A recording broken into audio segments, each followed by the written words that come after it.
ரொம்ப நாளைக்கு அப்புறம் நம்ம ப்ளஸ் டூ எல்லாம் ஒன்றா பார்க்கறதுல ஒரு முதல்ல என்னோட சந்தோஷத்தை நான் தெரிவிச்சுக்கிறேன். எனக்கு நான் ஒரு 6 மாதத்துக்கு மேலே வந்து அவுட்டோர் ஷூட்டிங்கில் தான் அதிகம். சென்னையில் நான் ஷூட்டிங் பண்ணி எனக்கு தெரிஞ்சு 3-4 மாதம் ஆகுதுன்னு நினைக்கிறேன். அதுக்கு முன்னாடி ப்ரெக்னன்சி, டெலிவரி, இன்னும் கொஞ்சம் சங்க விஷயங்களாகட்டும், இல்லை நம்ம சினிமா மற்ற விஷயங்கள்லாம் கவனிக்கிறதுக்கோ இல்லை அதை பற்றி பேசிக்கிறதுக்கான நேரமும் கிடைக்கல, கவனமும் இல்லை எனக்கு. இந்த எலெக்ஷனை பற்றின எல்லா விஷயங்களும் எனக்கு இன்ஃபர்மேஷன் வந்தது, கம்யூனிகேட் பண்ணுறது எல்லாமே ராதிகா மேடம், சரத் சார், நிரோஷா, நாங்கள் பேசிக்கிறது தான் எனக்கு தெரியும். ஆக்சுவலி அவங்க நாசரோ விஷாலோ இல்லை அவங்க யாருமே எனக்கு அதை பற்றி பேசுனதில்லை. யாருமே என்கிட்ட பேசவும் எனக்கு தெரியவும் தெரியாது. ஸோ எனக்கு இதை பற்றி டீட்டெயில்ஸ் தெரியாது எனக்கு. பட் இப்போ இந்த ஒரு 10-15 நாளாக அவங்க தரப்பில் இருக்கிற மீட்டிங் அதெல்லாம் நம்ம டிவியில் ஹைதராபாத்தில் நான் பார்த்துட்டு இருக்கும்போது சினிமாவுக்கு வந்து இந்த 30 வருஷத்துல இப்படி ஒரு காழ்ப்புணர்ச்சியோடு நம்ம ஆளுங்க பேசுறது நான் கேட்டதே இல்லை.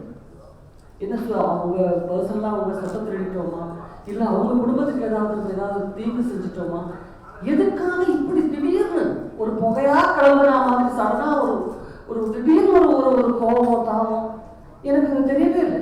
இப்போ போன வருஷம் ஆகட்டும், இல்லை ஒரு 6 மாதத்துக்கு முன்னாடி ஆகட்டும், இல்லை ஒரு 2 வருஷத்துக்கு முன்னாடி ஆகட்டும், எல்லாம் மொத்தமாக கலந்து போய் சங்கத்தில் போய் என்ன நடக்குதுங்க இப்படி நடக்குதுன்னு கேட்கறதுக்கு யாரும் என்ன தப்பு பண்ணாங்க? சங்கத்தில் யாரையும் வர வேண்டாம்னு சொன்னாங்களா, கேட்கக்கூடாதுன்னு சொன்னாங்களா? எனக்கு புரியவே மாட்டேங்குது. எனக்கு சில விஷயங்கள் வந்து ஏதாவது தவறு இல்லைன்னா இது பெட்டர்மெண்ட் பண்ணலாம் அப்படிங்கிற விஷயமா இருந்தால் எந்த அர்த்தராத்துலேயும் நான் ராதாரவியனை கூப்பிடுவேன், சரசாரை கூப்பிடுவேன். சார் என்ன சார் இப்படி நடக்குது, அம்மா அசோசியேஷன் அப்படிலாம் பண்ணுறாங்க சார், இங்கே வந்து அப்படிங்களா, இங்கே ஒரு கவனத்துக்கு வர ஒரு அடுத்த ஜனமோட மீட்டிங்கில் நான் சொல்லுவோம் அப்படி நான் சொல்லுவாங்க. ஊர்வசி ஒரு கம்ப்ளைண்ட் மாதிரி சொன்னாங்க, அதை நம்ம வந்து அதை சரி பண்ணோம். நான் போனாலும் போகலனாலும் நான் போனால் நீங்களே சொல்லிடுங்க, நீங்கள் இந்த மாதிரி ஃபீல் பண்ணீங்க நீங்கள் சொல்லுங்க அப்படிம்பாங்க. ஸோ நமக்காக ஏற்பட்ட சங்கம் உங்களுக்கு தெரியும். 97 98 ஞாபகம் இல்லை சரியா, ஒரு 1.5 வருஷத்துக்கிட்ட சினிமாவே ஸ்தம்பிச்சு போச்சு. ஒர்க்கே நடக்கலை. லைஃப் பாய் சௌகத்தில் நிறைய பேர் தற்கொலை பண்ணிக்கிட்டாங்க வேலை இல்லாமல். இது பெரிய ஒரு பிரச்சனை நடந்து அன்னைக்கு யூனியன் ஒன்று ஆரம்பிக்கணும்னு எல்லாத்தையும் கொண்டு போய் ஃபெஸ்டிவலில் வச்சாங்க. எல்லாரும் போனோம். ஏன்னா எல்லாருமே நாங்கள் நண்பர்கள். தனிப்பட்ட முறையில் வந்து சில பேரோட நல்ல நட்பு இருக்கலாம். பட் பொதுவாக பார்க்கும்போது நாங்கள் எல்லாமே ஒன்றா வேலை செய்கிறவங்க, என்னைக்கும் ஒன்றா வேலை செய்யணும், ஒன்று பார்க்கணும், போகணும், வரணும் இல்லையா? ஸோ எல்லாரும் போனோம், யூனியன்ல எல்லாம் சேர்ந்தோம். பட் எந்தவித பிரயோஜனம் இல்லையே, இந்த 1.5 வருஷமா சினிமா இப்படி நிற்கிது, எந்த முயற்சியும் இல்லைன்னு திரும்ப மறுபடியும் சங்கத்துக்கே போனோம். திடீர்னு சடனாக ரியாக்ஷன் கிடைச்சி போச்சு, இம்மிடியா ஃபைல் சரியா போச்சு, 10 வேலை ஆரம்பிச்சாச்சு. ஸோ நம்ம நம்பிக்கை அதுதானுங்க. நாம இப்போ வந்த காலத்துல இருந்து ஒரு நடிகர் சங்கம் நல்லபடியாக செயல்பட்டு இருக்கு. சின்ன பிரச்சனைகள் எல்லா குடும்பத்திலையும் இருக்கும். இப்போ கூட்டு குடும்பங்கிற சமாச்சாரமே போய் நியூக்ளியர் ஃபேமிலி வந்ததுக்கு காரணமே ஒருத்தர் வந்து தலைவராக இருக்கிற அவன் முடிவு எடுக்கிறான்றது புது தலைமுறைக்கு கொஞ்சம் கோபம் வரும். அப்பாவை திட்டிட்டு அம்மாட்ட சொல்லுவாங்க, அப்பா எப்படி பண்ணவர் அப்படின்னு சொல்லுவாங்க. இல்லை அண்ணா திட்டிட்டு தம்பி போய் அப்பாட்ட சொல்லுவாரு. இந்த மாதிரி சின்ன பிரச்சனைகள் இருக்குமே ஒழிய இது ஒரு என்ன சொல்றது, ஒரு மிகப்பெரிய பிரச்சனையாக ஒரு ஆட்சிக்குள்ள வந்து நான் ஃபர்ஸ்ட் டைம் ரொம்ப ஷாக்கிங்கா இருக்கு. இது என்ன பிரச்சனை, எதனால பல குற்றச்சாட்டுகள் இந்த மாதிரி நடந்துச்சு அந்த மாதிரி இதெல்லாம் சொல்லலாம். பட் இது ஏன் மேடை போட்டு சொல்லணும், இது ஏன் நேரடியாக அவங்க கிட்ட போய் சொல்லியிருக்க கூடாது? இல்லை நேரடியாக எங்களுக்குன்னு ஒரு தனிப்பட்ட ஒரு சங்கம் இருக்கு, அதுக்குள்ள வந்து 10 பேர் ஒருத்தர் அடிச்சுக்கிட்டு பேசியிருக்கலாமே. அது மேடை போட்டு ஏன் பேசணும்? நடிகர் சங்கத்துல சண்டை நடக்குதுன்னு ரேஷன் நிறுத்தப்பாங்க அரசுல. ஒரு நடிகர் சங்கத்தில் அவங்க இப்படி இருக்காங்க, விஷால் வந்து இப்படி பேசுறாங்க, நாசர் இப்படி பேசுறாங்க, ராதாரவி பேசுறாங்கப்பா. ஸோ இன்னைக்கு ரேஷன் அவ்வளோதான்ப்பான்னு யாருக்கு என்ன நஷ்டம் வரப்போகுது? நடிகர் சங்கத்து பிரச்சனைகளுக்கு நடிகருக்கு மட்டும்தான் ப்ராப்ளம், வேற யாருக்குமே எந்த பிரச்சனையும் கிடையாது. ஒரு நடிகர் வீட்டுல சாப்பிட நடந்தா நடிகர்கள் யாராவது வராதுன்னு சொல்லிட்டு தான் ஆளுங்க பார்க்க வருவாங்களே தவிர ஐயோ நடிகர் செத்து போயிட்டாங்க வரணும் எத்தனை பேர் இருக்காங்க? எங்களுக்கு நாங்க மட்டும்தான் இருக்கோம். ஸோ என்ன பிரச்சனையா இருந்தாலும் எதுவாக இருந்தாலும் நேரடியா போய் நான் வந்து ஏன்னா நீங்க எல்லாம் பண்ணீங்க எதுக்கு எல்லாம் பண்ணீங்க அவங்க வீட்டுக்கு போறாங்க வராதேன்னு சொல்றாங்களே கிடையாது. அதை விட்டுட்டு இப்படி பண்றாங்களேங்கிற வருத்தம் தானே ஒழிய இவங்க தரப்பா அவங்க தரப்பாடெல்லாம் நான் சொல்ல விரும்புகிறேன். அவங்க வீட்டுக்கு கூப்பிட்டுருந்தாலும் நான் போயிருப்பேன், இதையே தான் அங்கேயும் பேசியிருப்பேன். இன்னைக்கு என்ன கூப்பிட்டது வந்து இவங்க இந்த மாதிரி இன்ஃபர்மேஷன்ஸ் இந்த மாதிரி சமாச்சாரம் உங்களுக்கு நியாயம்னு படத்தை நீங்க பேசுங்க, எங்களுக்காக நீங்க பேசவே வேண்டாம்னு தான் சொன்னாங்க. அதனால உங்களுக்கு என்ன நியாயம் வேணும்? நமக்கு நம்ம அபிப்பிராயம் பேசுறதுக்கு ஒரு மேடம் நமக்கு வேணும் இல்லைங்களா?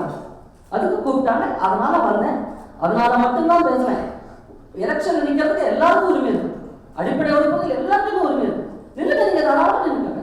நான் இப்போ நாளைக்கு தலைவர் நேரம் சார் தலைவராக இருந்த நான் தான் நிற்க போறேன் சொல்லிட்டு போங்க, பிரச்சனை கிடையாது. ஓட்டு போடட்டும், நீங்க ஜெயிங்க, நான் ஜெயிக்கிறேன் இல்லையா? அதான் ஒரு ஆரோக்கியமான ஒரு விஷயம். லாஸ்ட் டைம் எலெக்ஷனே வேண்டாம், இந்த மாதிரி எலெக்ஷன் ஆகணும், அதுக்கான செலவுகள் வேண்டாம். எல்லாரும் அந்த ஊர்ல வேலையில இருப்பாங்க, நிறைய செலவுகள் இருக்கிறவங்க எல்லா ஊர்லயும் போய் வேலை செய்யறவங்க, அந்த தொந்தரவுகள் வேண்டாம். உங்களுக்கு இப்ப இருக்கிற பேனல் மேல நம்பிக்கை இருந்ததுன்னு சொன்னா எழுந்து நின்று உங்க ஆதரவை தெரிவிங்கன்னு சொன்னாங்க. யாரையுமே பர்சனலா கேன்வாஸ் பண்ணவே இல்லை, டிரான்ஸ்பரண்டான ஒரு சமாச்சாரம் எதிர்படி கூப்பிட்டு சொன்னாங்க. இப்படி ஒரு முடிவில் இருக்கவங்க இந்த மாதிரி ஒரு அபிப்பிராயம் எக்ஸிக்யூட்டிவ் கமிட்டியில வந்துச்சு. உங்களை கூப்பிட்டு நாங்கள் இருக்கிற எல்லாரும் வந்துட்டீங்க.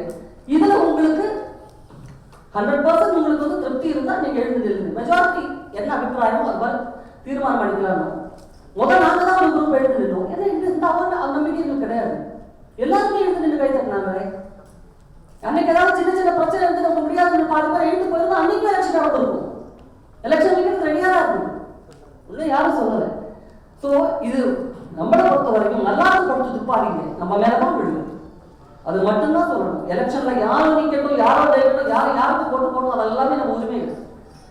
நடிகர்கள் எந்த மேடையில ஏறாலும் அதை பார்க்கறதுக்கு ஒரு கூட்டம் இருக்கும். ஸோ அந்த கூட்டத்தை பார்த்து தயவு செய்து அரசியல் மேடைங்கிற மாதிரி தவறா எடுத்துக்காதீங்க. சீசன் இருக்கிற வரைக்கும் தான் நீ, அதுக்கப்புறம் இடத்துல இன்னொருத்தன் வருவான், அதுதான் ஆகணும், அது காலத்தினுடைய விதி. கைதட்டல கேட்டு தயவு செய்து அப்படியே புதாயி போய் பயங்கரமா கை தட்டுறாங்க அதெல்லாம் நினைச்சுக்க வேண்டாம். உண்மையா பேசிட்டு போங்க. யாருக்கு வேணாலும் கொண்டு போடணும். பட் எது நடந்தாலோ அது நன்றாகவே நடந்தது, எது நடக்க இருக்கிறதோ அது நன்றாகவே நடக்கும். கலந்துனாதான் தெரியும், இல்லைன்னா அது தெரியுதுன்னு சொல்லிட்டு மேல பிடிச்சிக்கிட்டு போகும். ஒரு கலந்து கலந்ததுக்காக தான் நான் நினைக்கிறேன் நான். பட் நம்ம ப்ரொடியூசர்ஸ், நம்ம டைரக்டர்ஸ், நம்ம ஆளுங்க எல்லாரும் சேர்ந்து ஒரு சமாதானமா போகணுங்கிற முடிவுக்கு வந்திருக்காங்க. எப்படி அவங்க தரப்புல இருந்து வருவாங்கன்னு எனக்கு தெரியாது. என்னுடைய ஃப்ரெண்ட்ஸ் எல்லாருமே என்னுடைய ஃப்ரெண்ட்ஸ், நான் மரியாதை கொடுக்குறவங்க ரிக்வஸ்ட் பண்ணி கேட்டுக்கிறேன். நமக்கு நாமே அசிங்கமா பேசிக்க வேண்டாம், நமக்கு தான் அது அசிங்கம். All the very best. வருகை தந்திருக்கும் ஊடக நண்பர்கள் அனைவருக்கும் மாலை வணக்கங்கள்.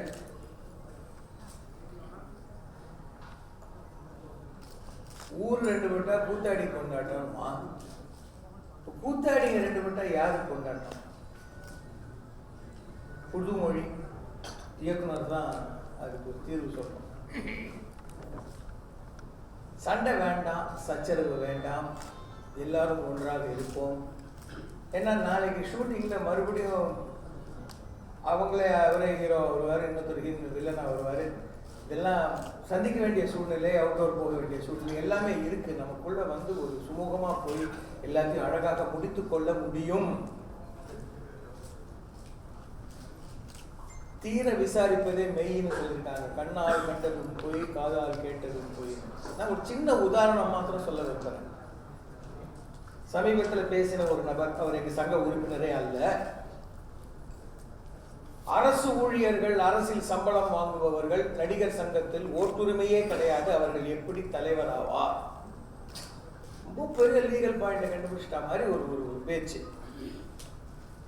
இதான் நடிகர் சங்கத்துடைய ரூல்ஸ், பைலாஸ். இதுல வெவ்வேறு விதமான நடிகர்களை சங்கம் சேர்த்துக் கொள்ளலாம் அப்படின்னு ஒரு கிளாஸ் இருக்கு. டெஃபினிஷன், விளக்கங்கள். தொழில்முறை ஆயுள் உறுப்பினர், ப்ரொஃபஷனல் ஆக்டர் லைஃப் மெம்பர்.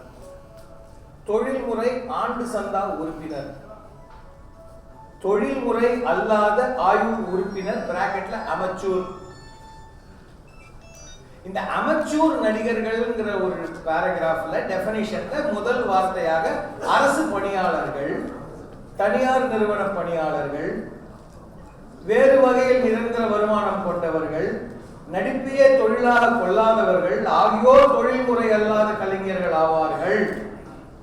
மேற்கொண்ட நபர்கள் எக்ஸெட்ரா எக்ஸெட்ரா எக்ஸெட்ரா இவர்களுக்கு ஓட்டுரிமை இல்லைன்னு போட்டு தீர விசாரிக்கணும் பிரதர்ஸ். ஒரு அக்ரிமெண்ட் போட போறோம், போட்டிருக்கோம், யார்கிட்டையுமே சொல்லல, ஜெனரல் பாடியில் சொல்லியாச்சு, எக்ஸிக்யூட்டிவ் கமிட்டியில் சொல்லியாச்சு, எல்லாரும் பண்ணியாச்சு. எதுக்கு சொல்ல வரேன், இந்த நடிகர்களுடைய குற்றம் அல்ல, என்னுடைய சகோதரர்கள் அந்த அந்த அந்த பக்கம் கூட சொல்றது எனக்கு அருவருப்பா இருக்கு. என்னுடைய சக கலைஞர்களின் குற்றம் அல்ல, யாரோ எங்கிருந்தோ ஏவி விட்டு அதனால் வந்த வினை. வேண்டாம், இன்னும் இந்த சூழலுக்கும் சூதுக்கும் பலியாக வேண்டாம். இப்ப நான் இப்ப சமாதானம் பேசுறேன் அப்படின்னாக்க நான் வீக்குன்னு அர்த்தமே இல்லை. கண்டிப்பாக தேர்தல் நடக்கும் அப்படின்னு ஒரு நிர்பந்தம் ஏற்பட்டால், தேர்தல் நடந்தால் அதில் திரு சரத்குமார் அவர்கள் தலைமையில் உண்டான அணிக்கு மட்டுமே வெற்றி. இதுல எந்த சந்தேகமும் இல்லை. There is no doubt. But at what cost? அம்மா என்று கேரளாவில் ஒரு அமைப்பு இருக்கிறது. சேச்சி நன்றாகவே அறிவார்கள், இங்கு இருப்பவர்கள் உங்களுக்கே தெரியும். All Malayalam movie association of Malayalam movie actors, மா தெலுங்கில் இருக்கு, மூவி ஆக்டர்ஸ் அசோசியேஷன். அம்மாவில் சுமார் 320 உறுப்பினர்கள் உள்ளார்கள்.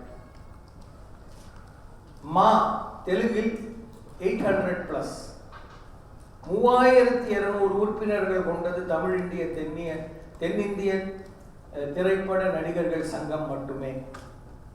இந்த நம்பர் ஏன் வந்துச்சு?